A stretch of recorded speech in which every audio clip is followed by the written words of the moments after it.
Hello there, it's Tim LeBon here, and today we're going to talk about the 4 cardinal virtues and why Stoics love them, and why we should learn to love them too.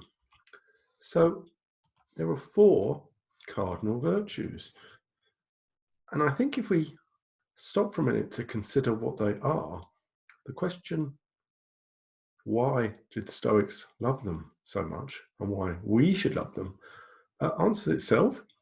So the virtues were wisdom, courage, self-control, and justice.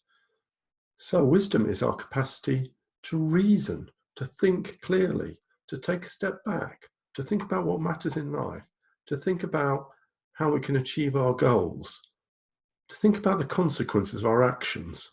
Does that sound like it's a good idea? Courage. Well, we're creatures who have certain emotions like anxiety and fear, and sometimes this stops us from doing, or could stop us doing, from things that are worthwhile. So if courage is the capacity to help us live well in the face of fear, is that something we would want? What about self-control? Well, we have desires, we face temptations. Sometimes these lead us astray. Sometimes they make us to do things that we will regret or other people will regret. And so self-control, or sometimes it's called moderation or self-discipline, is the ability to live well in the face of this aspect of the human condition. Is that something you'd want for yourself or those you care about? And what about justice? Well, we live in communities. We live with others, families, colleagues at work, country, men and women. How should we live well given our capacity to sometimes favour ourselves or those we like? Well, that's justice. Do you think that's a good idea? So we'll see what each of these symbols mean in a few minutes. You might be able to guess who these people are or what they refer to. So this is Nelson Mandela, and this is the situation of the Rugby World Cup, where Nelson Mandela was able to look at the big picture and understand that this was an opportunity for him to show forgiveness for his captors, the white South Africans, and to share his vision of harmony with his country folk. So he was wise, you could also say. He was self-controlled and courageous and just. And that's actually an interesting thing to consider as we go along. Are these virtues all related? Wisdom is all those things.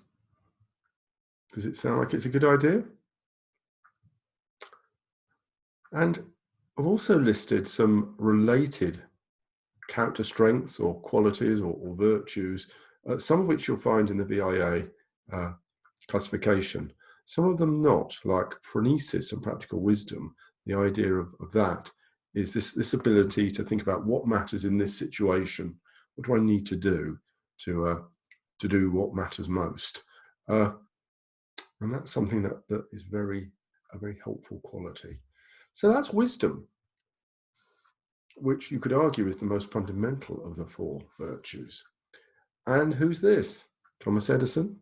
And what did he say when a journalist had the cheek to say, Mr. Edison, what does it feel like to have failed in not creating a light bulb for 10,000 attempts? And he said, I've not failed. I've just found 10,000 ways that won't work.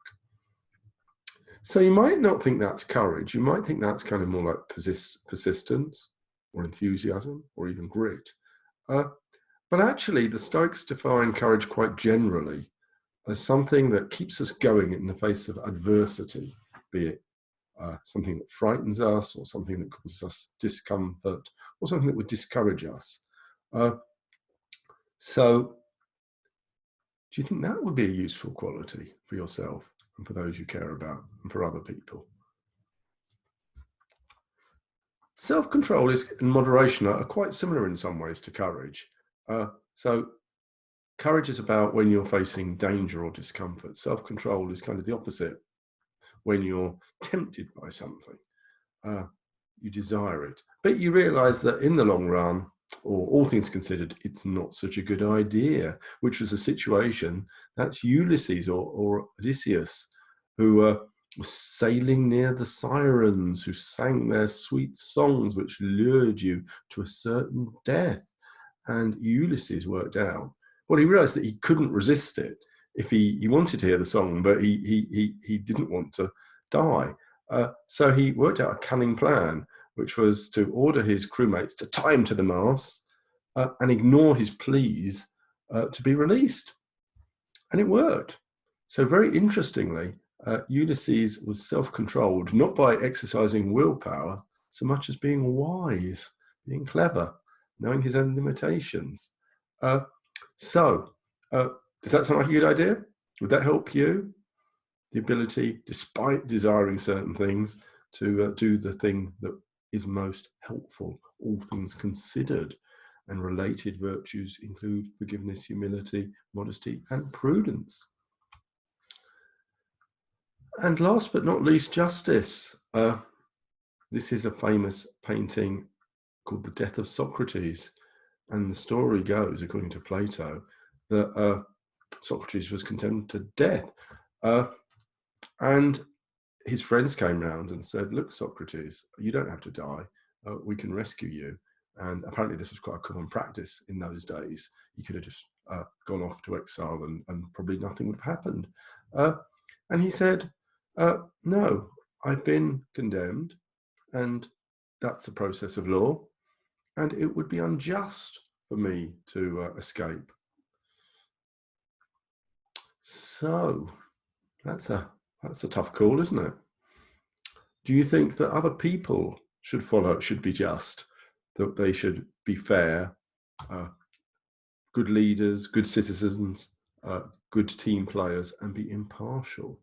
And if so, do you think justice is a virtue to aspire to? And of course, if other people should aspire to it, then probably we need to aspire to it as well and be a role model for it, and not make special pleading, which of course it would have been very easy for Socrates to do, but he didn't, and we admire him for that. So these are the 4 cardinal virtues, and that's a summary of them, and those are the role models we can think of: Nelson Mandela, Thomas Edison, Ulysses or Odysseus, and Socrates, to help us flourish and live like an excellent human being by developing and using the virtues. It's been a pleasure to speak to you today. My name's Tim LeBon, and I hope these videos are helpful. See you later.